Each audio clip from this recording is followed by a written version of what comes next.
combat, character, and companion systems have enough new spins on existing ideas to make it feel like an homage with its own personality rather than a copy. But no, overall, I am going to issue Outer Worlds a 8 out of 10. I think it's really, really solid. I mean, I can give it a badass ceiling.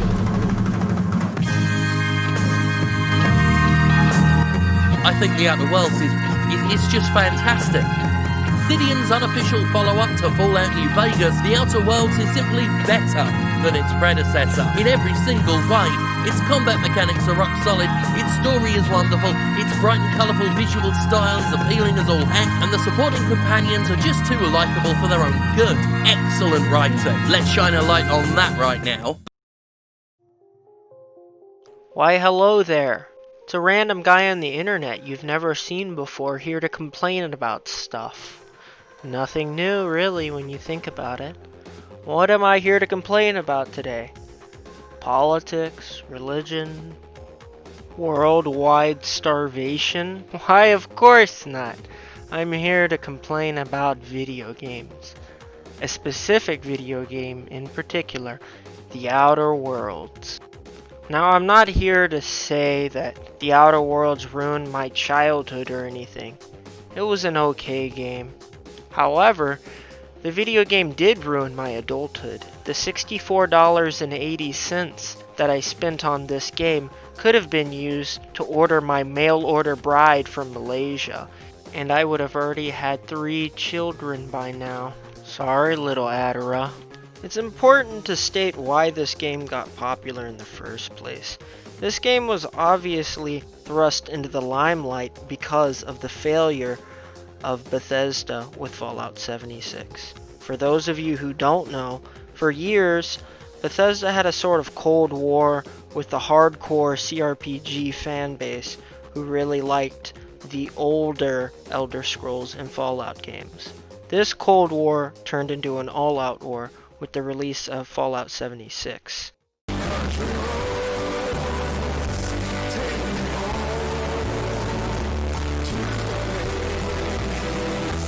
16 times the detail. It was kind of spectacular, honestly. It is not conceivable that a product worked on by so many people and spent so many millions of dollars to make could ever be so embarrassing. But it was. And Bethesda had to deal with it. Not only had they made the Elder Scrolls and Fallout laughably simplistic, they tarnished the name of one of the most popular RPG franchises forever with Fallout 76. So in walks Obsidian with an actual RPG. They did this in an opportune moment right when 76 was getting so much hate. So really, fans' love for Outer Worlds was built on the hatred of Fallout 76. Is this a bad thing? Well, not necessarily. Lots of successful marriages are built on hatred, but it's worth pointing out that support for this game was mainly a middle finger to Bethesda, not necessarily love for Obsidian. But the next reason people were pretty hyped for this game was it's made by Obsidian. Obsidian's pretty much the coolest company ever when it comes to RPGs. They make really great games. Ambitious, buggy, and flawed games. Another reason for hype was the return of Leonard Boyowski and Tim Cain of Fallout fame to a new RPG franchise. It's kind of one of those pinch yourself moments. Wait, the guys who made the original Fallout are making a new RPG? But when you really look at it, Tim Cain didn't even do anything since 2005 but program. He hadn't really been a lead on any project in a long time. Leonard Boyowski was working on Diablo 3 before he came back to work with his old friend Tim Cain at Obsidian. I think we all know how Diablo 3 turned out. I paid money cash, $70 money cash, I keep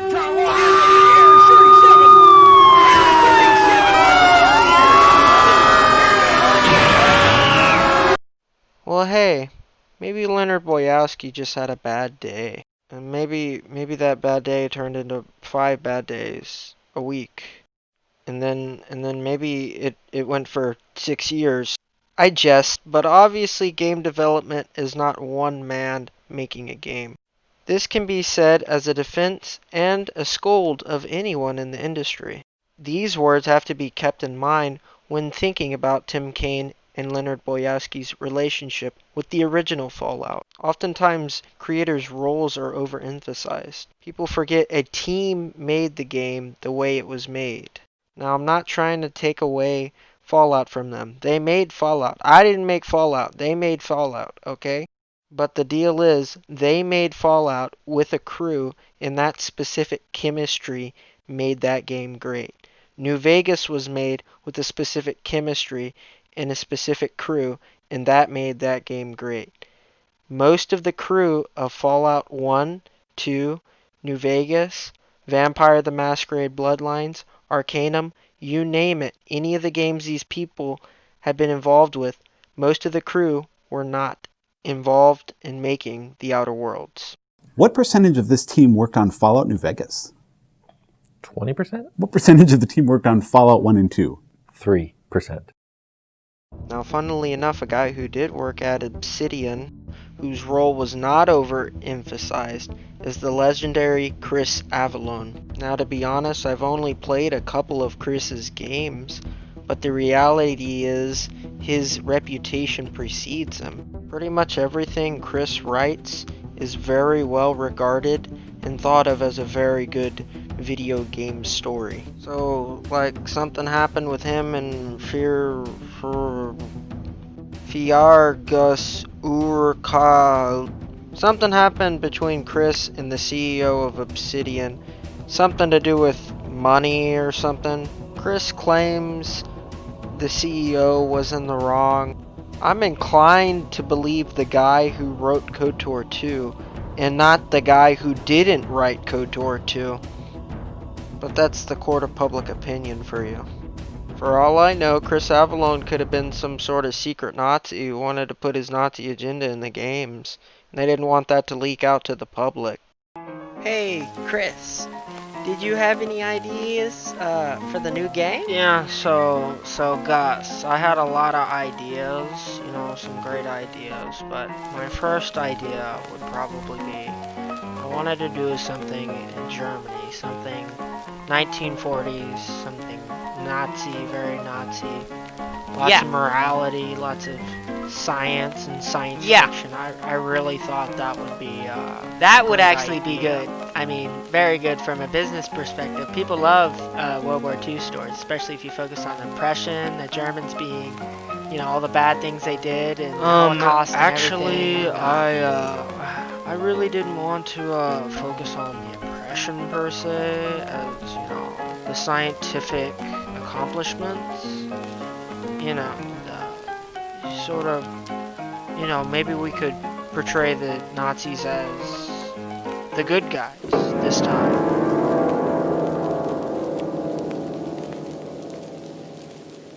Right.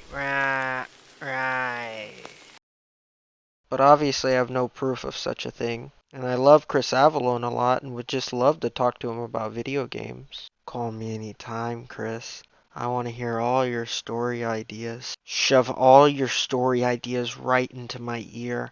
I want to hear them now. Anyway, the moral of the story is Chris left the company. And left a gaping hole in the company, in my opinion. Now obviously I'm no rocket surgeon, and I don't know what it's like to, work in Obsidian or whatever, but this is just my view as an outsider. So you're watching this video and you're like, okay, but why is the game so mediocre? I'm glad you asked. Now you was asking about the Emancipation Proclamation. Yeah. Go ahead, I'm all ears. Yeah, you always was. Well, the Emancipation Proclamation was a proclamation's what it was. What was it about? About emancipation. What do you think it was about? What was it about? Use your head, man. It's common knowledge. There was these folks, and how else was they going to get themselves emancipated unless there was a proclamation? So they got themselves a proclamation and they called it the Emancipation Proclamation. One of the problems with this game's story right off the bat is just how short it is. It's only like 12 hours or so. At least that's according to howlongtobeat.com, which isn't a perfect source for finding out how long to beat it. But at the same time, it just feels so short. I mean, there's only like 10 main quests in the whole game. The game only gets shorter if you take the evil route. I mean, I'm kind of stupid and I like staring at walls, so it took me kind of a while to beat the game, but most people it probably didn't take that long. That's not a deal breaker. Lots of great games are short. You just kind of have to, you know, have a reason to come back and play it again, I guess. The Outer Worlds kind of fails on that level. I mean, barely anything happens in the game. So you break out of cryostasis at the beginning, you choose to help or hurt a bunch of colonies, and then at the end you choose what side you're on. That's about it. I mean, there's only one twist in the whole game, and it doesn't really change that much. It's not a big twist. It's just really flat. No events happen in the game. Like, there's no highs, no twists and turns. It's just like, okay, you beat the game. Bye. By far the biggest problem in this entire game, though, is the factions, which were done so well in New Vegas, and which are they're just terrible here. The reason the factions are bad ties into the oversimplistic themes of the game. So the thesis of the game, the college thesis, you might say, of this 6-year, you know, really smart college student is that corporations am bad. Oh, thank you very much, genius college student. I'm glad you realize that. You see, here in the real world, we are constantly bombarded by corporate sneering. They try to tell us how to live our lives, and they're constantly acting like they're better than us. You know, while they enslave people, I'd say corporations are looked down on pretty bad during these times.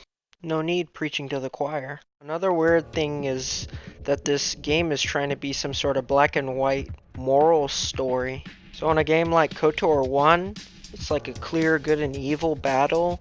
You can't murder random people, and it's in the Star Wars universe, so I kind of understand having a clear good and evil type of a story.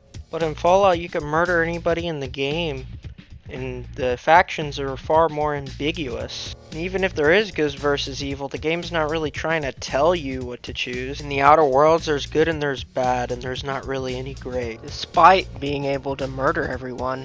I might be making up this distinction, but in GTA and in Fallout and stuff, you kind of assume that because the game gives you the freedom to do such horrible things, that the game is going to have like less of a good versus evil story, and it's more going to be focused on other things.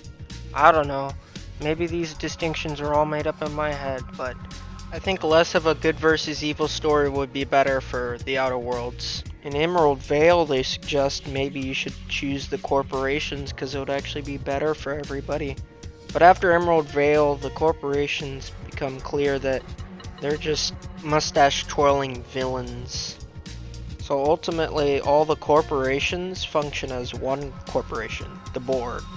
So at the beginning, they seem like they're gonna start making each company kind of unique, like Auntie Cleo focuses on drugs and stuff, and Spacer's Choice focuses on cheap junk, but it doesn't really go anywhere, and they don't compete with each other. They all have the same ideology, and they all function the same, and they all basically sell the same stuff. So basically all the companies are just dumb and evil. We will freeze most of the colony to preserve resources, while the best and brightest of Byzantium continue living in prosperity. Look, you idiots! How many times do I have to tell you we can't say shit like that? Fire whoever wrote this! While Halcyon's brightest minds solve the problem of our nutritional shortage, the rest of the colony will be placed in suspended animation. Individuals will be revived on a rotating basis, so that every Halcyonite can be part of the important work of saving our colony. By testing paperweights. Sorry, couldn't resist. Let's go again. I mean, if this has to be some sort of good and evil story, at least if the corporations were ruthless, cunning, calm and collected, and I could respect them, then I could roleplay as them, and it would be pretty fun actually. But they're just really dumb and goofy. You don't get to meet people within the companies with different goals and different ideologies. Maybe want to take the company in a different area or want to hurt the competition. I mean, wouldn't it be cool if there was like good and bad people within the corporations and you can kind of favor one over the other? Wouldn't each company have its own guidelines, morals, and chemistry to it that would set it apart from the other companies? No, no, no. A motto does not make the company unique. These companies just function as a part of the board without their own goals or unique wants. So it basically just becomes a board versus people who don't want to be a part of the board story. And in case you didn't know, that's kind of boring. Oh my gosh, I'm so sorry. Let me fix that in oh my. So in this other game Obsidian made called New Vegas, the factions actually had ideologies behind them, and the bigger factions had political and philosophical ideas to them. I don't know, kind of gave the story some oomph or something. So the NCR is pro-democracy and functions kind of like the Texas Rangers or the military or something. They function as U.S. Marshals in the Wild West, except instead of the Wild West, it's a post-apocalyptic Wild West. I thought that was kind of cool. Caesar's Legion goes around murdering anybody they consider profligates. They go around murdering towns, selling people into slavery, and crucifying people. So they're kind of a little bit of a meanie head, you know? There's a bunch of smaller factions too, like the Brotherhood of Steel, who have their own goals and ideology and such. Mr. House functions as his own faction, and he's opposed to the NCR because he thinks they're too weak and don't really manage stuff well. And he's opposed to the Legion because they're basically psychopaths. It's something to consider when writing a faction that they actually compete with each other. There's literally not one section in the Outer Worlds where the companies fight each other. Every section is about choosing between dissenters and the corporations. And the dissenters have various reasons, but they all boil down to the same thing, regardless of whether it's for logistical or religious or philosophical reasons. Bottom line for the dissenters is they don't like the corporations because they take power from them and treat them bad. There's no section where the companies are trying to spy on each other or sabotage each other, or maybe even create alliances within the corporations against other corporations, or try and buy out corporations to monopolize the system. All we get are board versus dissidents. Speaking of the board, we don't really know what the board is exactly, outside of it's a board. I mean, I guess it's got companies on it and stuff, but we don't know how you get on the board, how many members there are. We don't really see any meetings or anything, which would be very helpful to understand the mindset of these people. It just sort of is there, like a word in the menus, and you hear about it a lot, and that's kind of the extent of the presence it has. And you say, why do you care about that? Well, I don't know. I guess I kind of care about caring, which I really don't in the case of this game. Worlds are made up of little details that make it interesting. And when I don't really understand the basics of the world, then I'm not really interested. Really, all the corporations should have had their own ideologies and stuff. Some of the really big, powerful companies could even have currency to where employees could really only buy from their own company. The corporations would all have some specialties, but would also have overlap, and they'd all be trying to beat each other in business, and it could escalate into a form of some war. Now that'd be interesting. Honestly, almost anything would be more interesting than what we got. Hey, what's the deal? I thought Obsidian wrote this, not Bethesda. Bethesda's not a good writer. He doesn't know how to write stuff. He's just writing always simplistic stuff. But Obsidian, he knows how to write. He's a good writer. Oh, they fired Obsidian? Oh, no wonder. So much of the stuff that's in the game is just so frustrating. It's just so mind-numbingly stupid So Phineas is supposed to be the main character of this game, right? So he's this really goofy, wacky, mad scientist who wants to take down the corporations. Okay, I'm fine with that. But the deal is, that description I just gave of him, no joke, that's his backstory. That is the extent of the main character in this game's backstory. That's it. He has no past. He has no real experience that we know of. Did he go to college? Was he the life of the party back in college? Was he on LSD and trying all the drugs? That's why he's so crazy now, huh? Well, I guess we'll never know. Phineas's backstory basically writes itself, though. Here, let me do it. So Phineas was aboard the Hope as a child whenever the malfunction happened. The malfunction led to the captain and the lead engineer or whatever being woke up, and they decided that it was best for a kid to be sent ahead in their only space pod, and he needed to live if they all died. So really, Phineas just wants to secure his family. Aw, how cute. Or maybe Phineas used to be a loyal member and scientist of the board, and he finally saw the error of their ways and decided to go 180 and turn against them. Or maybe he was a scientist who got the short end of the stick and had to get killed because he knew too much or something, and then he decided to go to war with the corporations. Or maybe he was the former chairman of the board or a member on the board who got kicked off, and he wants to take over the board again or destroy all the companies and take their place, and he's actually evil. Now that would be cool, but I mean, he doesn't have to be evil. These are just some ideas I came up with on the spot. Call me, Obsidian. I'll work for... Don't say for free, right? I have to say the most disappointing moment of this game was when I met the chairman of the board, aka the dictator of Halcyon. It was basically the most saddest moment ever. It's like he's a twirling mustache villain, worried about the bottom line. When you go off and get yourself shot, try to avoid taking one to the face. I'll want it recognizable to show to my citizens. My word! You've correctly identified the most recognizable man in the colony. Remarkable. It's a wonder what Phineas saw in you. Then again, he's an insane person. Thankfully, he's our insane person now. A proper company man.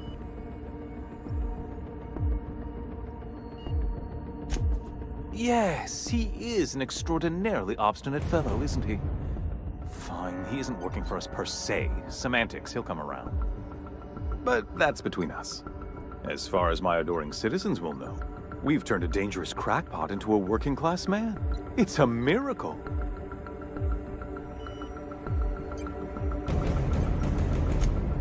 Oh yes, go on, wake them up, add more mouths to feed. That'll solve our starvation problems. Oh, right. This coming from the psychopathic outlaw. Yes, I'll try to be more open-minded about your path of wanton descent. We don't need your help.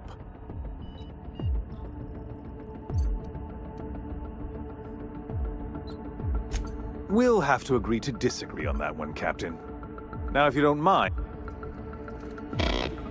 I've got work to do. I've got work to do. As a young man, I was taught to venerate President Tandy of Shady Sands, the founding mother of the new California Republic. Did you know her presidency lasted 52 years? And that her father, Aradesh, was the Republic's first president? Does that sound like a democracy to you? Or a hereditary dictatorship?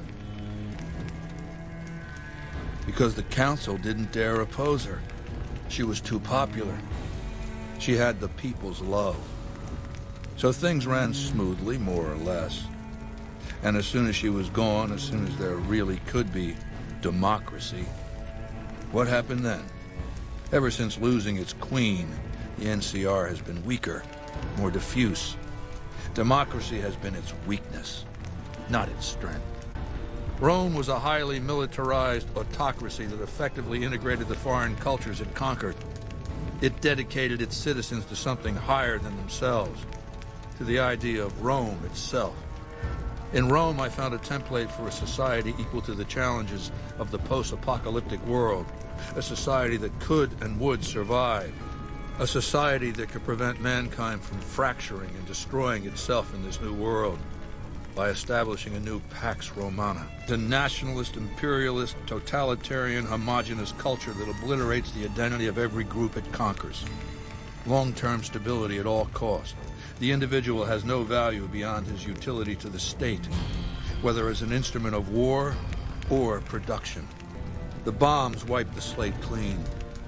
Human civilization descended to a level of ignorance that effectively set our cultural progress back to zero. The NCR has all the problems of the ancient Roman Republic: extreme bureaucracy, corruption, extensive senatorial infighting. Just as with the ancient Republic, it is natural that a military force should conquer and transform the NCR into a military dictatorship. But the new synthesis will change the Legion as well, from a basically nomadic army to a standing military force that protects its citizens and the power of its dictator. But he's missing out on such wonderful narrative and storytelling. I know. No!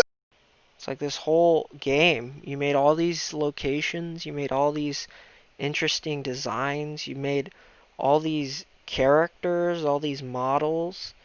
You put so much work into the design, into the backstory about how this is like some alternate world where the corporations never got busted up by Teddy Roosevelt. And this is what you come up as the main antagonist? Like, are you joking me? Howdy, Bard. Andy?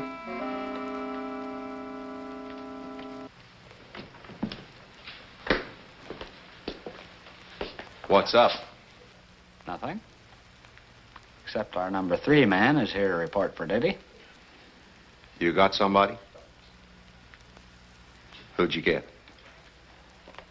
Deputy, front and center. Ha!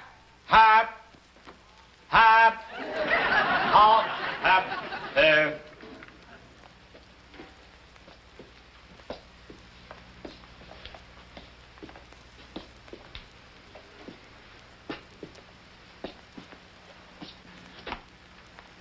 Pretty sharp, huh? Yeah. Gomer, would you excuse us just a minute? Gordon. Gomer?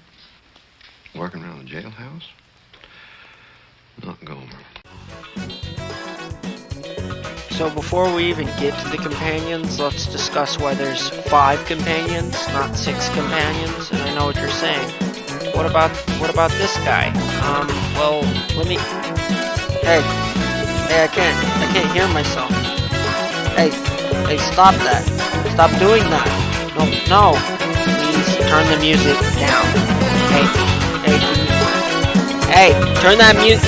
Hey, can you please turn the music down? All right. Okay. Thank you. So this is what I call the funny robot principle. There's lots of TV shows and movies and video games that do this nowadays, and I have to say it's stupid. So what I've seen is a trend of a lot of products having humor and acting as if that is hard. It's not. It doesn't tell us or inform us anything important about the characters just because they're sassy. Oh, you want an award? You're sassy. Oh, you get an award. Sassiest sassy of the year. Oh, congratulations. I mean, either the character has a lot of heart and has an emotional depth to them beyond their humor, or they're part of an ensemble cast where they're not the only character that matters. Either one, that's fine, you know. But in this game, the characters don't matter because you don't like them. So this companion doesn't count because he's just one joke. That's all. That's my funny robot spiel. My next preface is that these companions are closer in design to, say, a KOTOR 1 or a KOTOR 2 than Fallout. Why, you might ask? Look on the box.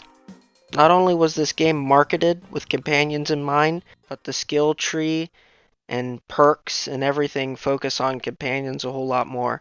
You can order them around to do stuff. They have special moves and they talk when you're talking and stuff like that. So they have a whole lot more emphasis than, say, the companions in Fallout New Vegas, even though pretty much almost every single one of those companions were better than every single companion in this game. We're going to compare them more to, say, KOTOR, which KOTOR even has better companions than New Vegas. So is that unfair? Yeah, well, they're the guys who wanted to market it this way, so it's not my problem. On the combat level, I don't really have that much to criticize other than the AI is not very strong, which I think all of these types of games should beef up on, but it seems like RPGs are somehow immune to criticisms of AI for some reason. Also, I think it would have been nicer if each companion had more special moves, but you know, it is what it is. I also quite like that the companions can butt in on your conversations, but it doesn't mean much of anything because I don't like any of the companions. So the first two companions you meet, you just like happen to come across them on the main quest. You don't really get a taste of their character, which is okay. I mean, it's at the very beginning, so I mean, you don't want to overwhelm the player with too much information while they're getting started. I get that. And the next time you meet a companion, his name is Felix, and you're like, oh, he's a troublemaker. If you listen in on the conversation, he's a troublemaker. He's gonna end up later in the story, and he's gonna cause some trouble, and I'm gonna have to choose if I want him to be my companion or not. This is gonna be cool. No. Later on, when you come back to your ship, he just asks you if he can be your companion or not. That's how that goes. Hey, you remember that chick who's supposed to be the main companion of the game? Remember the one on the cover? You know, kind of like Bastila is on the cover of KOTOR 1. This chick, what was her name? Her name was, no. There she is, Ellie. Her name was Ellie, that chick, okay? She's supposed to be the main companion in the game. Oh, look, there she went. She's in the medbay. She's not attached to any main quest. She's just, if you happen to walk in there and do her quest, then she's your companion now. Isn't that cool? How exciting. It's not like in KOTOR 1 or KOTOR 2 where you actually had a setup for a lot of the companions, like you'd see them doing something. Sometimes for large sections of the game before you actually interacted with them or they became your ally. You know, that's what they call world building. You know, when it adds a sense of mystery and intrigue, and you see characters living out their lives without you interacting with them, or having a mission or goal, and then their story becoming intertwined with yours. Nokia, or whatever her name was, you just meet her on the main quest, which I guess it's not a sin, it's just none of these companions have any intrigue or pizzazz to their intros, and I thought it was noticeable. I thought all of the characterizations of the companions was pretty dang bland, too. So the first companion you meet is like a timid engineer chick who like is a mechanic, and she's shy, and you know, she's clumsy, and she's kind of an oaf. It's like, oh, okay, what's her arc gonna be? What's her story gonna go? Is it gonna become you're gonna teach her how to become, you know, kind of a confident person, or you're going to teach her that she should be afraid of the world because it's a terrible, terrible place? No, her arc is that you teach her how to email a lesbian chick so that she can fall in love with her. And you make some casserole, I think. Wasn't it casserole? Everyone likes a casserole. And that's her arc. She learns how to make casserole for her email lesbian friend. So let's just take this chick's characterizations as an example. So she's shy, she's timid, she's a mechanic, she's lesbian, she's asexual. No, that's wrong, right? Producer?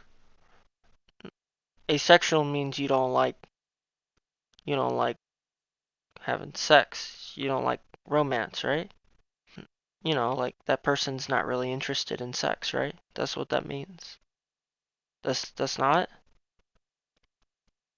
What the fudge? They want a romance without sex?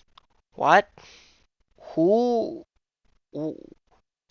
How does that even make sense? When did that become a thing? Who wrote that? Who made that up?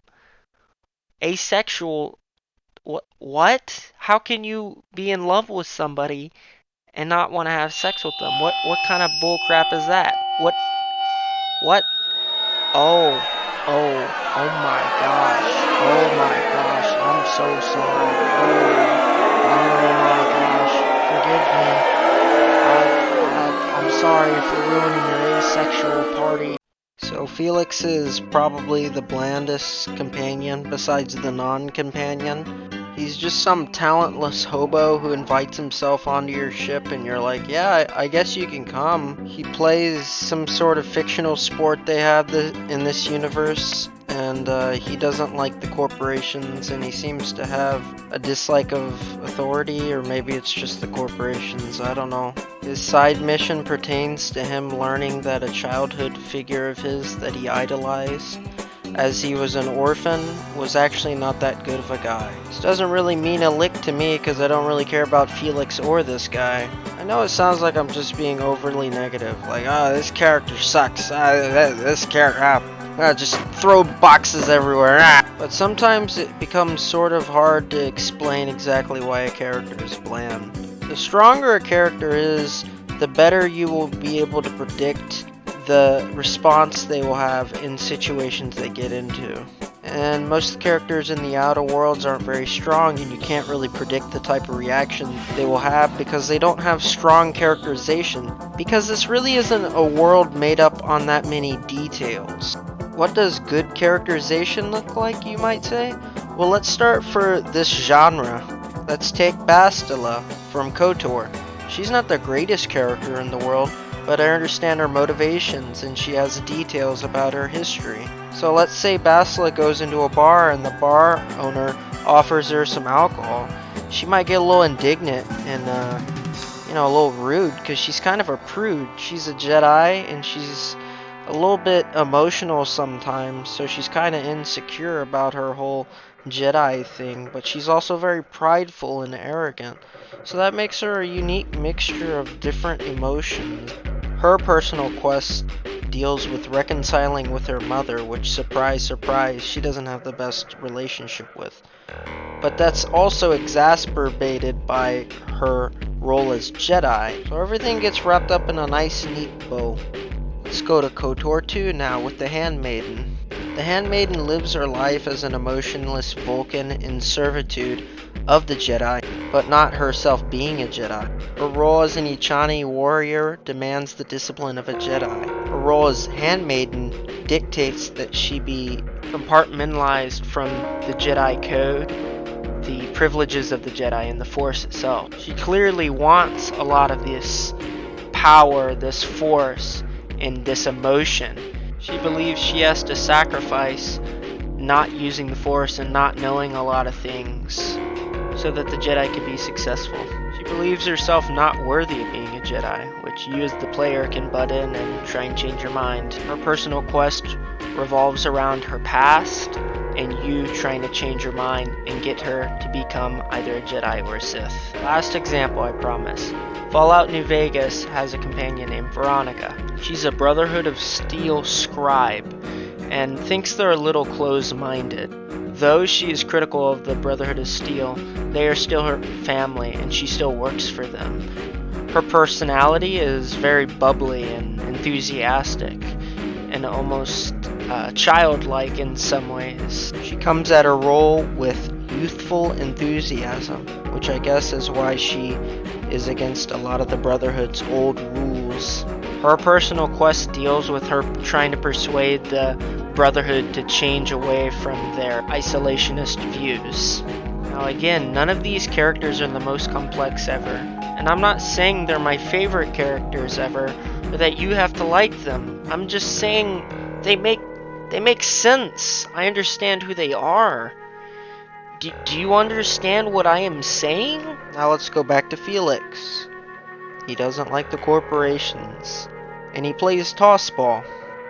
The character is so surface level he essentially becomes a tokenistic meme. Like, oh, he's the guy who plays this sport. she's the chick that hunts. There's people who understand what I'm saying, and then there's people who think that The Outer Worlds has good characters. So Nokia and Ellie are actually on the more competent side of this whole character thing in The Outer Worlds. Nokia is a hunter who's also a drunk, so she's kind of like a flamboyant weirdo sometimes. She talks a lot about her backstory and her hunting stories, and she's got that going for her, I guess. Ellie's a doctor who used to be a rich person's kid, so that's kind of neat. Ellie definitely has the most consistent writing out of all the characters, and she has a fairly consistent sense of humor, which is pretty appreciated, and she's probably my favorite companion in the game. But again, it just all boils down to specifics. Why do you believe what you believe? Why does she live the way she lives? She's essentially a 2-bit criminal with some form of moral code, but she left everything in luxury for this. She said it's because her parents and the whole town was very pompous and prideful, I guess. But this is exactly what I'm talking about. She just says generalities. What specific event led to her leaving her family and her home and leaving her luxurious class? When did she realize, hey, the corporations are actually bad? What was the come to Jesus moment in her life? That wasn't a rhetorical question, Obsidian. You have to answer it. What do you think? Character motivation is some sort of suggestion? What do I gotta do to get some concrete details in this story? It's ridiculous that we don't get this type of information, and she's basically a blank slate. Not having this type of information leads me to not really root for her, even though she is probably the best characterized in the game. Nokia's mission is to find some old dead friends of hers that I don't care about. Ellie's mission is to go find her parents and talk to them, which I kind of care about. But then it just becomes like some sort of revenge plot where she's trying to stick it to her parents, and her attempt to get revenge on her parents just comes off as whiny. Well, they know me as Marilyn the Surgeon. They don't know Ellie the Pirate Sawbones. But you're authentic rabble. True riffraff. When they see you, they'll get it. Great! And when we get there, draw out your rough edges a bit. If you've got an outfit you haven't washed in a while, maybe one with some blood stains, wear that one. Sounds like she's been written by a 17-year-old girl. Oh, I'm sorry, that's kind of ageist. Let me rephrase that. It sounds like it was written by a woman. See, that's much better. Okay, so when I said Ellie was the best written companion, I was only partially correct, because I saved the best and the worst for last. Vicar Max is a priest in a religion known as Scientism. He's been spending his whole life relentlessly searching the answers to the universe, and he's open to breaking the rules of his own religion in order to do so. He's vile, vulgar, violent, rude, and reckless. That makes him kind of an awesome companion. Plus his religion is interesting too. The way he explains it is really cool. So he explains it's basically some type of deistic, scientific mixture. They believe that through understanding the universe, you understand the plan that God has for you. And everything abides by the rules of the universe, like gravity and so forth. And by understanding the rules of the universe, you can better figure out life's purpose and your purpose in the universe. So figuring out the truth to the universe is precedent to figuring out your purpose. That's pretty interesting. He also explains that there is no predestination. You have free will, but if you go against the plan too much, then eventually it's going to have negative consequences. But the outcome will always be the same. It just could hurt people or hurt you along the way. Okay, that's pretty cool. That's something I haven't really heard of before. He mentions early on that he was in prison for a while, which adds to his mystique. His quest pertains to him seeking out a book that was banned by his religion and is against the law to even read. Makes him pretty cool, huh? That sounds pretty epic, huh? He's got a negative, condescending, angry form of humor that he berates the other crewmates with. He just harasses them. I thought, like, whoa, this guy's me. This guy's great. So I'm actually pretty enthusiastic about finding out about his story at this point. This was when I just bought the game, and, you know, the smell of new game in the air and such. So I'm really pumped. I'm really happy to see what's going to happen. What are you going to do, developers? I mean, you loaded the gun, now all you got to do is pull the trigger. What's the end to his story? So the forbidden book that you get him to find out about the riddles of the universe is actually written in French, so he doesn't know how to speak it. So he's got to get somebody to read it for him. So he brings it back to the chick who originally had it. And she says it's going to take too long to decode the book, so you might as well just take some shrooms right now. The shrooms will tell you all the truth in the universe you need to know. And it's like, okay, we'll take the shrooms then. Once you take the shrooms, you start seeing ghosts of Max's parents telling him how bad he was and how disappointed they are in him. But you see them too, as the audience. So in my mind, I was thinking, oh, so a rivaling religion is attempting to make one of the major priests in scientism go crazy by using holograms or something, and they're going to try and deceive us into believing that these are his parents, or try and tell him lies about religion, and I got to try and talk Max out of it. It actually turns out that the ghosts are actually just his vision, but you can see it as well.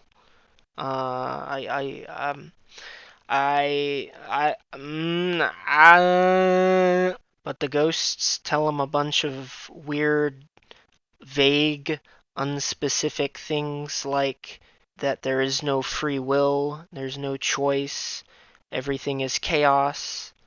And then he's like, oh no, that sounds good. No free will? No purpose in life? I'll take that. That makes sense to me. And then at the end of this story, he walks away from his religion and finds total peace in knowing that his life has no purpose, no meaning, and that his whole life he's been chasing a lie. Wow. Just wow. Ever since you went on your drug ban, we ain't had any problems. You got boring, Max. Your mind yearns for a problem to solve. I can offer you one to ponder if you like. See, this is what I'm talking about. I really shouldn't have to explain what the problem in this story is, but I'll just give a couple hints to you. If the setup for your story is an obsessive man is looking for a truth, and then he finds out that everything he believes was a lie, that he wasted his whole life, and that the truth is something really bad, like he has no free will or his life is meaningless, then he shouldn't be happy at the end. He shouldn't be happy at the end. Do I have to write that on the chalkboard for you, Obsidian? He shouldn't be happy at the end, but he is happy at the end, and apparently he's just peachy. And I'm not peachy by the end of this game. I'm not peachy.